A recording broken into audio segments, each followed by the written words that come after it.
ఈరోజు నేను పరిచయం చేయాలనుకుంటున్న బుక్ పేరు, అసలు బుక్ పేరు కంటే ఆ బుక్కు సంబంధించిన వ్యక్తి గురించి చెప్తా. అతను ఒక ట్వీట్ చేశాడు అనుకోండి, ఆంధ్ర తెలంగాణ మొత్తం షేక్ అయిపోద్ది. ఆయన పిచ్చోడు పిచ్చోడు అనుకుంటూనే అతన్ని ఫాలో అవుతూ ఉంటాం. ఒక్కోసారి అతను చెప్పిన మాటలు మనకి మన అంతర్భాగంలో లోపల ఉన్న లాజికల్ బ్రెయిన్ ఒక్కొక్కసారి పనిచేసి అతను చెప్పేది కరెక్టే కదా అనిపిస్తుంది. మళ్ళీ వెంటనే మన నమ్మకాలు మనకు అడ్డొచ్చి వద్దొద్దు మళ్ళీ అది అంటే నువ్వు మళ్ళీ కొత్తగా ఆలోచించాలి, మళ్ళీ అనవసరం భయం, అక్కడికి వెళ్తే ఎలా ఉంటుందో తెలియదు, ఇదే మనకి కంఫర్ట్ అని మనల్ని ఆపేస్తూ ఉంటుంది. ఆయన చెప్పే ఆలోచనలు ఒక్కోసారి అలా అనిపించి మళ్ళీ మన నమ్మకాలు, మన బిలీఫ్ సిస్టమ్ ఇవన్నీ మనల్నే ఆపేస్తూ ఉంటుంది. అతనే ఆర్జీవి, చెంపదెబ్బ ఫిలాసఫీ. ఇది నా ఇష్టం బుక్కే. ఇది నా ఇష్టం 2.0 అంటే సేమ్ అదే బుక్, కానీ అతను ఇంటర్వ్యూలో ఇచ్చిన కొన్ని వ్యూస్ అన్నీ ఉంటాయి కదా, దాంట్లో కొన్ని యాడ్ చేశారనమాట. కొన్ని యాడ్ చేసి కొంచెం అందంగా అలా చేసిందన్నమాట. అసలు ఈ బుక్ గురించి చాలామందికి చెప్పాల్సిన అవసరం లేదు, ఎందుకంటే ఆయన చెప్పే మాటల్లోనే అర్థమైపోతూ ఉంటుంది. కానీ పూర్తిగా అర్థం చేసుకోవడానికి ఎవరు ట్రై చేయరు. కానీ ఏదో ఒకటి చెప్పాలి కాబట్టి ఇప్పుడు నేను చెప్తున్నా. ఆర్జీవి, రామ్ గోపాల్ వర్మ. అసలు ఇతను నా మీద ఎలాంటి ప్రభావం చూపించాడో చెప్తా. నేను మామూలుగా బుక్స్ చదివేటప్పుడు సెల్ఫ్ హెల్ప్ బుక్స్ చదివేవాడిని. రాబిన్ శర్మ అని వీళ్ళు సెల్ఫ్ హెల్ప్ బుక్స్ ఆల్మోస్ట్ ఒక 50-60 పైన చదివా నేను బుక్స్ చదవడం స్టార్ట్ చేసినప్పుడు. అన్ని పుస్తకాలు ఒకలాగే పొద్దున్న లేకండి, స్నానం చేయండి, మొహం కడుక్కొని ఇలా ఉండండి అలా ఉండండి అని చెప్తున్నాయి తప్పితే అసలు ఏం చెప్పట్లేదు సరిగ్గా. అనుకోకుండా రామోయిజం చూశాను. నాకు ఫిలాసఫీ మీద ఇంట్రెస్ట్ కలిగిందే ఇతని వల్ల.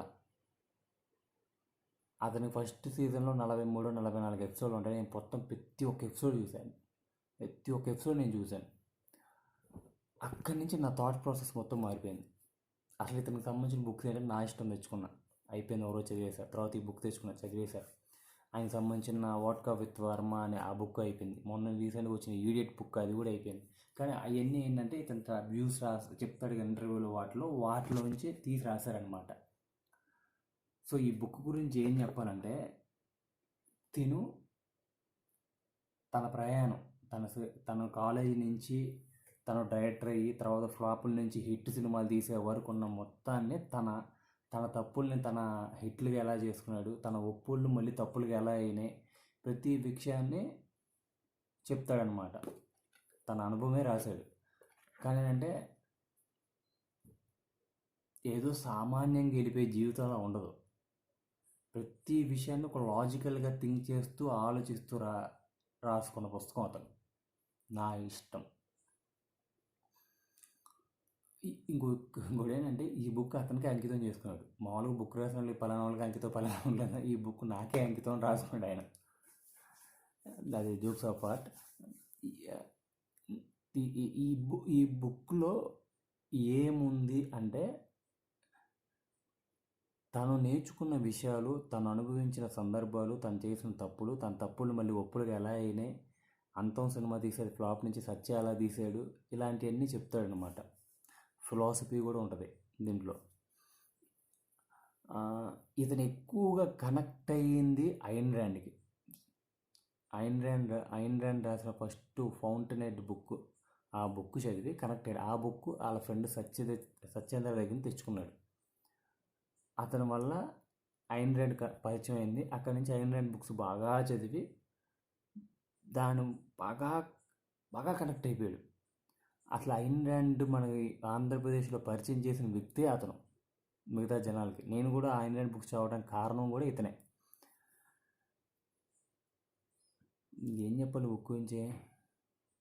ఈ బుక్ మీరు చదివితే అర్థమైంది. ఒక పాటలాగా ఇది అని చెప్తాను కానీ బుక్ రివ్యూ ఇది. కానీ బుక్ చాలా బాగుంటుంది. మీకు కొత్త థాట్స్ ఇస్తుంది, కొత్త కొత్త కొత్త చూసే విధానాన్ని ఇస్తుంది. ఈ బుక్లో మీకు చాలా మార్పు కూడా వస్తుంది, కానీ చాలా చోట్ల అర్థం కాదు. ఒకవేళ మీరు బిలీఫ్ సిస్టమ్ పెట్టుకొని చదివితే కనుక మీకు అసలు అర్థం కాదు. ఎందుకంటే మీరు చదివి ప్రతిసారి కోపం వస్తుంది.